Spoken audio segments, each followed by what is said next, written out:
Thanks for tuning in. You're still watching the World News.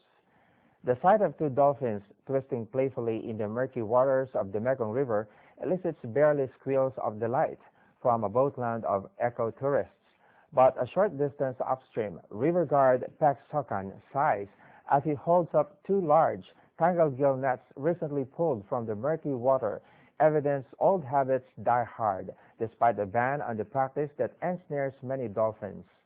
Enlightenment in gill nets, vertical mesh nets left in the water for long periods, is the main cause of death in adult Mekong dolphins, according to experts who believe the gray mammals with distinctive blunt beaks are in imminent danger of extinction in the river. Estimates for the number of remaining adult Mekong River freshwater Irrawaddy dolphins range from 85 up to 180. Freshwater Irrawaddy dolphins exist in only 3 river systems in Southeast Asia, with Cambodia hosting the largest population. Despite being recognized as a world leader in robot design, Japan is playing catch-up to develop robots capable of dealing with the crippled nuclear power plant in Fukushima. Authorities had to rely on American-made machines to assess the damage inside the reactor, but now the country's big 3 manufacturers are building their own version of durable, remote-controlled robots for hazardous environments. Ben Gruber reports. This is Rosemary, a new robot designed to clean up the radioactive waste at Japan's crippled nuclear power plant in Fukushima. The robot can transmit live video, lift up to 60 kilograms, and make its way through areas littered with debris. Rosemary was designed specifically to replace humans working inside the plant, where radiation levels are still dangerously high. Rosemary is the first Japanese robot capable of working inside the power plant. Up until now, Japanese authorities have had to rely on American-made robots to survey and clean up the mess left after the March 2011 tsunami. 3,000 of America's packbots were purchased by its military, and the robot was used in the battlefield with soldiers training on it. And because of that, it kept improving. But Japan's problem is that our robots don't actually get used. That's Eiji Koyanagi, the vice director of the Chiba Institute, the research firm that developed Rosemary. He says that even though his country is a leader in robotic innovation, when it comes to the dirty work of cleaning up radioactive waste, Japan has had to outsource its robots. For the past year, Japan's major industrial manufacturers, Mitsubishi, Hitachi, and Toshiba, have made a push to stop that trend and develop a new generation of robot workers. Mitsubishi has recently unveiled a robot called Meister. The robot is armed with attachable tools suited for different missions inside the reactor. It can bore a hole in a concrete wall to test radiation levels and use its manipulator arm to shut or open valves and doors, a crucial task in a leaking nuclear reactor. Mitsubishi's Junichi Miyaguchi says the role of robots in Fukushima has changed. We will need a different type of robot compared to the ones we have now to do this sort of work. That means, among other things, being able to carry heavy loads and such, and we think the Meister is suited to accomplish this goal. Hitachi has been developing a 2.5-ton robot crawler. It's equipped with excavator arms that can be fitted with claws, cutters, and grips. But critics say the new robots are taking too long to develop. Former nuclear power plant manager Masashi Goto says the biggest issue is the lack of communication between the manufacturers and Tokyo Electric Power, the operator of the leaking plants.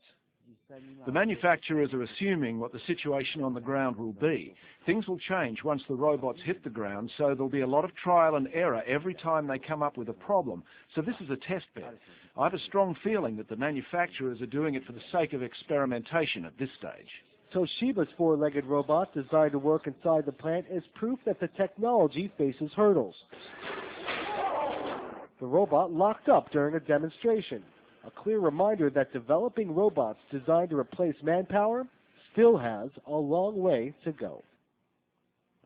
The Greek capital Athens has been hit by a cloud of toxic smog, with the winter setting in amid the continuing economic gloom. People have been looking for cheaper ways to keep warm.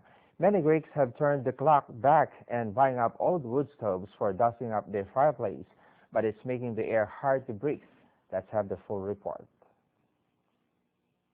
The smell of scorched wood covers the night sky of Athens, along with the toxic smog created by the extensive use of firewood by residents who try to fight the cold weather. Harmful emissions in the atmosphere are almost 4 times above acceptable levels, and the situation is further aggravated by the use of wood treated with chemicals. People find it in the street and it's unfit for burning.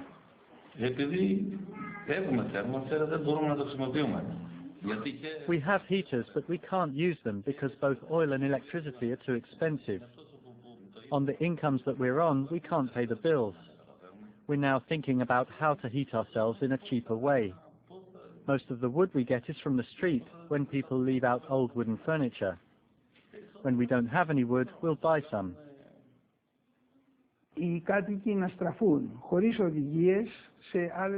Residents turn to other ways to keep warm without any instructions. They use wood, pellets and biomass uncontrollably, with the result of getting improper combustion and with consequences in harmful emissions, like carbon monoxide, which has a very serious effect on the human brain, because it reduces the brain's capacity to get oxygen. Also, there's other harmful emissions, like fine particles. Heating oil prices almost doubled this year as part of the government's efforts to collect more taxes. Electricity has also become more expensive, with more price hikes on the way. As a result, Greeks are turning to the cheapest way to keep warm this winter, with wood stove sales alone boosted by 30%. When someone is looking to save money, he's essentially looking for an appliance that consumes firewood. It is the cheapest product, and no matter what happens, it will remain the cheapest for most people. Demand has also created a booming firewood supply. In cities in northern Greece, where temperatures are even lower, firewood is imported from other countries like Bulgaria in order to meet demand. Erasmia Tsakou is one of those who has been forced to use her fireplace for more than decoration. Erasmia buys her firewood from legitimate suppliers, but as she recalls, others are so desperate that even looked for wood at a nearby park. A couple of men showed up with their saws and they tore apart the little trees and some bushes and then took them home to burn them. It was obvious they did this out of need. In the meantime, at least 12 people have lost their lives so far because of fires caused by wood stoves and fireplaces. And as winter just set in, Greece cannot afford more casualties because of the heating crisis. Kalia Kontrafuri, CCTV, Athens. More than 270,000 cubic meters of ice have been collected from the Songhua River by hard-working locals for the Harbin International Ice Festival, which starts January 5th. The workers usually begin collecting ice blocks in mid-December every year. The ice collectors are all local farmers, aged 30 to 60. Every day, the team had to work before daybreak when the whole city is still sleeping. They have to make preparations for their work before sunrise. To bring the massive pieces of ice from the water, ice collectors use ropes tied to their waists. This process has become a unique part of the scenery on the Songhua River before Harbin's famous ice festival. Although they are all very experienced in ice collecting, ice may break if collectors don't work together. Although they appear rock solid, the transparent ice blocks are very fragile and need special care during transportation. Sea ice has hit many parts of China, interrupting navigation. Bohai Bay has seen most of the sea ice since 2009, with ice sheets reaching 25 centimeters in some parts of the bay.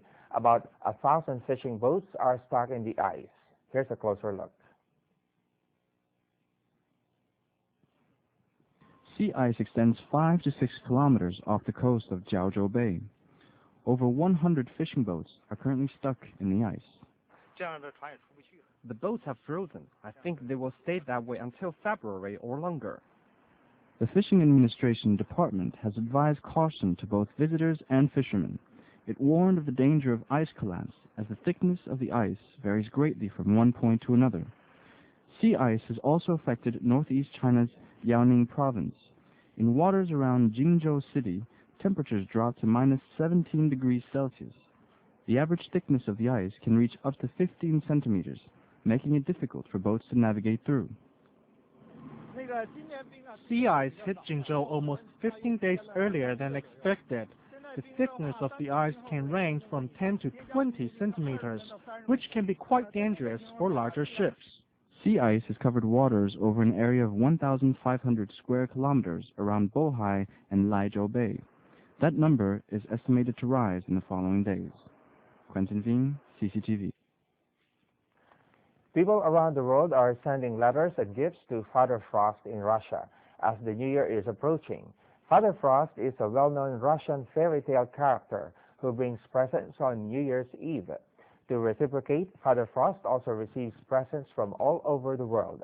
The post office receives about 5,000 letters every day. Many people ventured a long distance to give their letters to Father Frost in person. Staff of the post office help handling these letters, which contain many New Year wishes. The post office can also send letters or gifts in the name of Father Frost. The tradition has become even more popular since an online service was set up. Leading yacht Bank Popular and second-place Massif were separated only by 7.4 nautical miles on Sunday when the Vendée Globe entered its 50th day. In the last picture available from Saturday, skipper Armer Leclerc acknowledged the presence of his nearest rival right on his heels when they were virtually neck and neck.